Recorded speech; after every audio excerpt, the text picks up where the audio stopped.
అందరికీ నమస్కారాలు. సంతోష్ అని ఎంపీ అవినీతి పాల్పడ్డాడు. కేసీఆర్ని అడ్డుపెట్టుకొని ముఖ్యమంత్రిగా అడ్డుపెట్టుకొని హరీష్ రావు వీళ్ళంతా భూములు హైదరాబాద్ చుట్టూ భూములు ఒక జీవో తెచ్చి విధానం తెచ్చి వేల కోట్లు దోసుకున్నారు.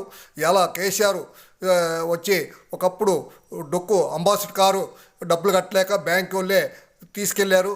తిప్పి ఆ రోజుల్లో పరిస్థితి కేసీఆర్ ఎలా 100 కోట్లు హెలికాప్టర్లు చక్కర్లు కొట్టే పరిస్థితిలో 100 కోట్లు హెలికాప్టర్లో తిరుగుతుండు. ఆయనకు చెప్పులు లేవు. హరీష్ రావుకి శిల్పర్లు వేసుకొని తిరిగినోడు. కూటి ఒక టీవీఎస్ 50లో ఉండేవాడు. ఇలా వేల కోట్లు సంపాదించారంటే ప్రజల సొమ్ము దోసుకొని ఆ ఆస్తులే పంపకాలయ్యి ఇలా కవిత కూడా బయటకు రావటం, ఇదంతా సస్పెండ్ అవ్వటం, ఆమెను సస్పెండ్ చేయటం, ఇదంతా నలుగురు ఆట ఆడుతున్న ప్రజల సొమ్ము.